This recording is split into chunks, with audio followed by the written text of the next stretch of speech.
एक महत्त्वाची बातमी, धनंजय मुंडे बीडमधील राष्ट्रवादीच्या कार्यालयात सध्या दाखल झाल्यात तर उपमुख्यमंत्री आणि पालकमंत्री अजित पवारांच्या स्वागतासाठी मुंडे इथे दाखल झालेत। डीपीडीसीच्या बैठकीसाठी अजित पवार आज बीडच्या दौऱ्यावर आहेत आणि त्यासाठी धनंजय मुंडे इथे त्यांचं स्वागत करण्यासाठी आलेत।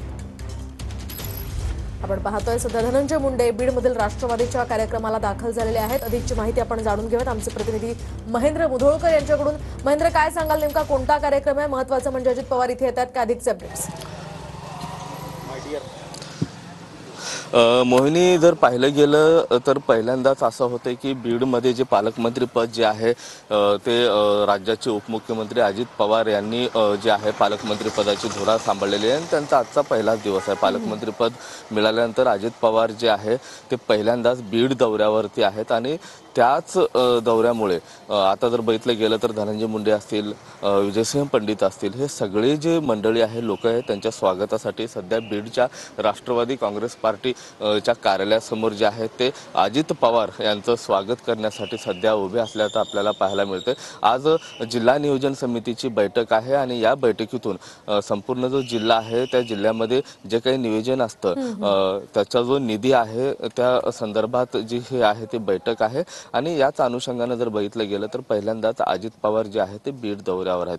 त्यामुळे सकाळी 7 वाजल्यापासून जर पाहिलं गेलं तर मंत्री धनंजय मुंडे असतील, बीड जिल्ह्यातले जे आमदार आहेत राष्ट्रवादीचे, ते देखील या ठिकाणी सध्या उभे टाकलेले आहेत। आता थोड्याच वेळात जे आहे ते अजित पवार या ठिकाणी येतील आणि इथं आल्यानंतर राष्ट्रवादी भवनमध्ये त्यांची चर्चा होईल आणि त्यानंतर मात्र बीडच्या जिल्हाधिकारी कार्यालयामध्ये नियोजन समितीची बैठक आहे आणि त्या बैठकीमध्ये जे आहे जो निधी आहे कसा सर्क्युलेट करायचा याच्यावरती त्यांची जी आहे ते चर्चा होईल आणि त्यानंतर मात्र अजित पवार जे आहे ते बारामतीकडे किंवा पुण्याकडे रवाना होतील असे चिन्ह आहेत। आणि त्यापूर्वी जर पाहिलं गेलं तर अशा पद्धतीनं धनंजय मुंडे असतील, इतर जे त्यांच्या बाजूला जर बघितलं गेलं तर विजयसिंह पंडित जे गेवराई मतदारसंघाचे आमदार आहेत ते देखील या ठिकाणी उभे असल्याचं आपल्याला पाहायला मिळते। आता अजित पवारांचा जो ताफा आहे या ठिकाणी आता आल्याचं आपल्याला पाहायला मिळते। 2 मिनिटांमध्ये अजित पवार या ठिकाणी येतील। त्यांचा ताफा जो आहे मोहिनी आता सध्या बीडमध्ये पोहोचलेला आहे आणि आता थोड्याच वेळामध्ये राष्ट्रवादी काँग्रेस पार्टीच्या जनसंपर्क कार्यालयामध्ये अजित पवार येतील आणि इथं आल्यानंतर जवळपास अर्धा ते 1 तास त्यांची एक बैठक आहे आणि या बैठकीमध्ये जर पाहिलं गेलं तर आता विविध विषयावरती जे आहे ते चर्चा होताना आपल्याला पाहायला मिळते आणि या ठिकाणी जर बघितलं आता ताफा जो आहे तो आल्याचा आपल्याला या ठिकाणी पाहायला मिळतोय आणि उत्सुकता शिगेला पोहोचलेली आहे की पहिल्यांदाच अजित पवार या ठिकाणी येत आहेत आणि इथं आल्यानंतर नेमकं अजित पवार आता काय चर्चा करतील, काय बोलतील हे पाहावं लागेल। आता अजित पवारांची जी गाडी आहे या ठिकाणी आपल्याला आल्याचं पाहायला मिळते। आता धनंजय मुंडे असतील, इतर आमदार आहेत, त्यांच्या स्वागतासाठी सज्ज असल्याचं आपल्याला सध्या तरी पाहायला मिळते। पहिल्यांदाच पालकमंत्री पदाची जी धुरा आहे ते सांभाळल्यानंतर अजित पवार जे आहेत ते आता बीडमध्ये दाखल झालेले आहेत। त्यांचं पुष्पगुच्छ देऊन स्वागत देखील करण्यात येतोय। धनंजय मुंडे जे मंत्री आहेत ते स्वागताला स्वतः उभे आहेत। सकाळी 7 वाजल्यापासून जर पाहिलं तर या ठिकाणी आपल्याला सर्वच जे मंडळी आहेत, आमदार जे आहेत तिथं आपल्याला पाहायला मिळतात। मात्र विरोधी पक्षातले आमदार जे आहेत इथं कोणीही आपल्याला पाहायला मिळणार नाहीत, कारण राष्ट्रवादी जे भवन आहे या भवनमध्ये केवळ राष्ट्रवादीचे जे आमदार आहेत ते या ठिकाणी आल्याचं आपल्याला पाहायला मिळतं। अजित पवार जे आहेत त्यांचं आता स्वागत होताना आपल्याला पाहायला मिळतंय। मोहिनी,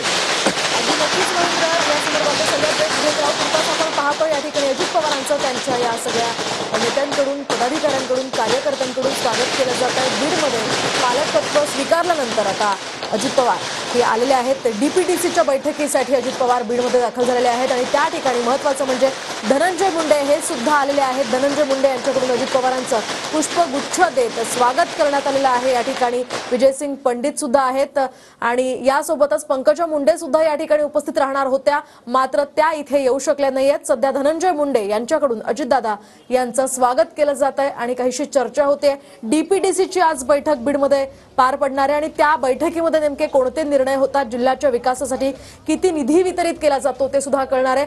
सध्या आपण पाहतोय अजित पवार हे बीडच्या दौऱ्यावर आहेत आणि बीडमध्ये डीपीडीसीची एक बैठक सध्या ते घेणार आहेत। त्यासाठी हे महत्त्वाचे नेते इथे दाखल झालेले आहेत। आपण पाहतोय महत्त्वाची ही दृश्य आहेत बीडमधली। बीडमध्ये सध्या राजकीय वातावरण तापलेलं आहे आणि त्या सगळ्या पार्श्वभूमीवर या बैठकीकडे सुद्धा सगळ्यांचं लक्ष.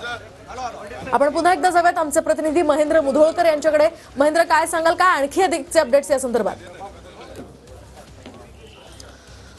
मोहिनी, पालकमंत्री पदाची धुरा खांद्यावरती घेतल्यानंतर पहिल्यांदाच अजित पवार जे आहेत ते बीड जिल्हा दौऱ्यावर आहेत. नवल वाटायला नको, खरं तर पहिल्यांदाच अजित पवार हे 7 वाजता बीड जिल्ह्यामध्ये दाखल झालेले, त्यामुळे संपूर्ण जे प्रशासन आहे या ठिकाणी त्यांच्या दिमतीला असल्याचं आपल्याला पाहायला मिळते. सकाळी 5 वाजल्यापासूनच पोलीस अधिकारी असतील, महसूलचे अधिकारी असतील या ठिकाणी आल्याचं पाहायला मिळते. अजित पवारांचं स्वागत झाल्यानंतर ते आता राष्ट्रवादी भवनमध्ये येताना आपल्याला पाहायला मिळतात.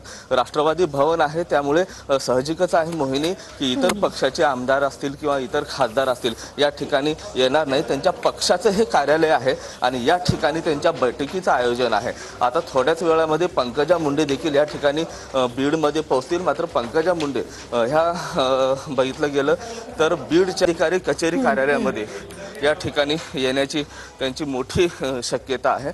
आता अजित पवार जे आहेत सध्या जर बघितलं गेलं तर बीडच्या राष्ट्रवादी भवनमध्ये येताना आपल्याला पाहायला मिळतं. इथं आल्यानंतर मात्र या ठिकाणी ते काय नेमकं संवाद साधतील, कार्यकर्ते असतील, आमदार असतील आणि इतर जे पदाधिकारी असतील त्यांच्यासोबत काय चर्चा करतील किंवा काय सल्लामसलत करतील हे पाहणं जे आहे ते महत्त्वाचं आहे. कारण तसंच आहे, बीडमधलं जे राजकीय वातावरण जे आहे सध्या